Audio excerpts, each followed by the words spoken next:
বিসমিল্লাহির রহমানির রহিম। সুপ্রিয় আইনের দর্শক, আপনারা কেমন আছেন? আজকে bar council related judicial service পরীক্ষায় আসে এমন একটা টপিকস নিয়ে আপনাদের সামনে আমি উপস্থাপন করতে যাচ্ছি। সেটা হচ্ছে সুনির্দিষ্ট প্রতিকার আইনের 12 ধারা। এই 12 ধারা এমন কোনো পরীক্ষা আমি এই পর্যন্ত দেখি নাই যেখানে 12 ধারা থেকে বা প্রশ্ন আসে নাই। তো আজকে এত গুরুত্বপূর্ণ একটি ধারা আপনাদের সামনে আমি বলছি। সে 12 ধারায় কী আছে সুনির্দিষ্ট প্রতিকার আইনের, এটা আপনারা যদি দেখেন যে কোনো বই থেকে পড়তে চান জিনিসটা অনেক কঠিন মনে হবে, কিন্তু আমি আপনাদেরকে একেবারে সহজ করে ব্যাপারটা বোঝাচ্ছি। আপনারা একটু মনোযোগ ধৈর্য সহকারে শুনবেন। এই 12 ধারায় যে জিনিসটা বলা আছে, আমরা তো জানি যে একটা চুক্তি করলে দুইটা পক্ষ লাগে। এই দুই পক্ষের মধ্যে যদি কেউ চুক্তি ভঙ্গ করতে চায় তাহলে তার প্রতিকারটা কি হবে? এখন আদৌ তার ক্ষতিপূরণ দিতে পারবে কিনা, কোর্ট এই রিলেটেড কোনো রায় দিয়েছে কিনা, কোর্ট এই ক্ষেত্রে কি করবে, এই কথাটাই 12 ধারায় বলা আছে। যে সমস্ত ক্ষেত্রে সুনির্দিষ্ট কার্য সম্পাদন আদায়যোগ্য হয়, চুক্তি করার পর ওই যে পক্ষ ভঙ্গ করে চুক্তিটা, তাকে সুনির্দিষ্টভাবে কাজটা করার জন্য আদালত আদেশ দিতে পারে। এই ব্যাপারটাই মূলত সুনির্দিষ্ট প্রতিকার আইনের 12 ধারায় বলা আছে। তা আমরা জানি 4টি ক্ষেত্রে মূলত সুনির্দিষ্ট কার্য সম্পাদন করা যায়। এই 4টি ক্ষেত্র অত্যন্ত গুরুত্বপূর্ণ। আপনারা আমি পরবর্তীতে আবার আপনাদেরকে বলবো প্রশ্নগুলোর ধরনটা কীভাবে হয়। তো আজকে যেটা বলবো সেটা আমরা জানি 4টা ক্ষেত্র কি।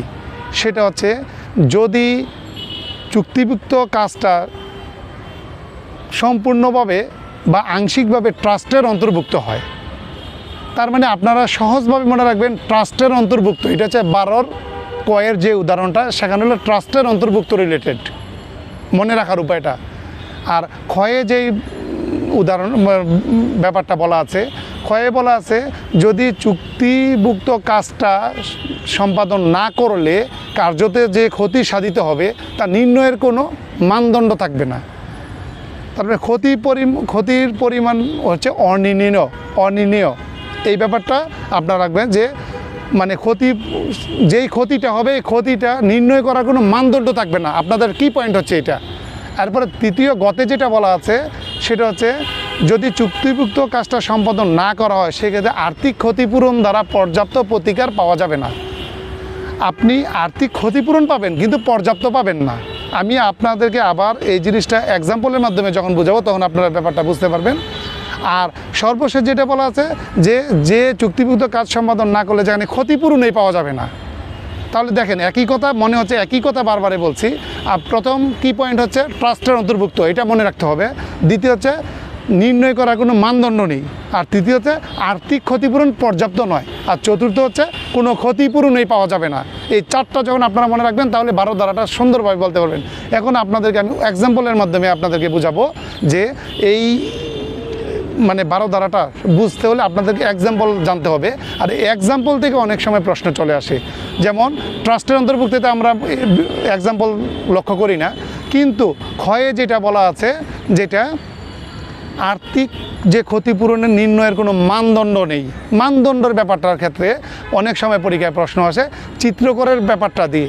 যে একজন মৃত চিত্রকরের ছবি ক্ষয়ের নিকট বিক্রি করতে রাজি হয় এবং তা কিনতে রাজি হয় এবং এবং ক্ষয়ের এই চুক্তির সুনির্দিষ্ট কার্য সম্পাদন করতে বাধ্য করতে পারে। অর্থাৎ এই ক্ষেত্রে মৃত চিত্রকরের ছবি ক্ষয়ের নিকট বিক্রি করবে, কিনতে রাজি হয়েছে, কিন্তু পরবর্তীতে যদি এই চিত্রকর্মটা বিক্রি করতে অস্বীকার করে, সেক্ষেত্রে আদালত তাকে রায় দিয়ে সুনির্দিষ্টভাবে কার্য সম্পাদন করতে বাধ্য করতে পারবে যে না, তোমার এই চিত্রকর্ম ক্ষয়ের কাছে বিক্রি করতে হবেই। কারণ এখানে নির্ণয়ের এই যে চিত্রকর্ম না পাওয়ার ক্ষেত্রে মানদণ্ড ক্ষতিপূরণের মানদণ্ডটা কিন্তু আপনি নির্ণয় করতে পারবেন না। এই ক্ষেত্রে আপনাদের ক্ষেত্রে স্পেসিফিক রিলিফ অ্যাক্টের মাধ্যমে আদালতের রায় আনা যে আপনার কাছে যাতে চিত্রকর্মটা যাতে আপনাকে কাছে বিক্রি করতে সে রাজি হয়। আর গয়ে যেটা বলা আছে আর্থিক ক্ষতিপূরণ দ্বারা পর্যাপ্ত প্রতিকার পাওয়া যাবে না। এটার এক্সাম্পলের ক্ষেত্রে আমি আপনাদেরকে বলি, যেমন কোনো এক যারা অনেক টাকার মালিক, সে প্ল্যান করেছে যে সে তার বাড়িতে একটা সুইমিং পুল তৈরি করবে। এই সুইমিং পুলটা তৈরি করার জন্য সে অন্য একজন মানে কন্ট্রাক্টরের সাথে কন্ট্যাক্ট করলো যে আমার বাড়িতে সুইমিং পুলটা তুমি তৈরি করে দিবা। কিছুদিন পর যে কন্ট্রাক্টর সুইমিং পুল তৈরি করার জন্য তার সাথে চুক্তিবদ্ধ হলো, সে আর এই সুইমিং পুলটা সম্পন্ন করলো না। এক্ষেত্রে ওই যে ব্যক্তি সুইমিং পুল তৈরি করতে চেয়েছিল তাকে যদি টাকা দিয়ে দেওয়া হয় যে আমি করব না, আপনাকে টাকা দিয়ে দিলাম, যে ব্যক্তি সুইমিং পুল করতে পারে তার জন্য টাকার প্রয়োজন নাই, তার হচ্ছে চুক্তিটা কার্যকর করা দরকার। এই ক্ষেত্রে আদালত ওই কন্ট্রাক্টরকে বাধ্য করতে পারবে যে তোমার টাকা ক্ষতিপূরণ দরকার নাই, তুমি এই সুইমিং পুলটা তাকে তৈরি করে দাও। এখানে সুনির্দিষ্ট কার্য সম্পাদন করতে আদালত বাধ্য করতে পারবে কন্ট্রাক্টরকে সুইমিং পুলটা তৈরি করার জন্য। এইটা হচ্ছে গয়ের উদাহরণ। এখন লাস্ট যে উদাহরণটা সেটা হচ্ছে ঘ। এই ঘয়ের উদাহরণটা হচ্ছে আমরা বলেছি যে কোনো ক্ষতিপূরণই পাবে না, সেক্ষেত্রে বাধ্য করা যাবে কি না তাকে চুক্তিটা সম্পাদন করতে। এই ক্ষেত্রে দেখেন, কেউ যদি মনে করেন মিস্টার এক্স একটা প্রমিজরি নোট এন্ডোর্স ছাড়াই মিস্টার ওয়াইয়ের কাছে দিয়ে দিল, কিছুদিন পরে মিস্টার এক্স সে দেউলিয়া হয়ে গেল, কিন্তু দেউলিয়া হওয়ার আগে জেডকে সে সত্যনিয়োগী বা ট্রাস্টি করে গেল।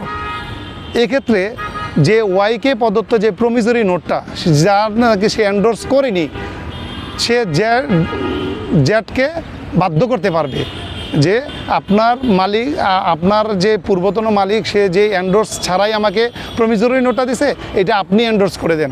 এক্ষেত্রে যদি ওয়াই প্রমিজরি নোটটা এন্ডোর্স করতে না চায়, সেক্ষেত্রে আদালত বলবে না, তোমাকে প্রমিজরি নোট অবশ্যই এন্ডোর্স করে দিতে হবে। তাহলে উদাহরণের মাধ্যমে আপনারা যদি এই সুনির্দিষ্ট প্রতিকার আইনের 12 ধারাটা আপনারা পড়েন, তাহলে দেখবেন যে মানে পরীক্ষা একেবারে সুন্দরভাবে আপনারা এই প্রশ্নের আনসার করতে পারবেন। বার কাউন্সিল, জুডিশিয়ারি, যেখানেই কোনো এমসিকিউ আসুক না কেন, আপনারা এই জিনিসটা মানে খুব সহজে পারবেন। কারণটা হচ্ছে এই 12 ধারায় 4টির ব্যাপারে বলা আছে। এই 4টি জিনিসে আমি 3টি উদাহরণের মাধ্যমে আপনাদেরকে বুঝিয়ে দিলাম। আশা করি আপনাদের জন্য এই ভিডিওটা উপকৃত হবে।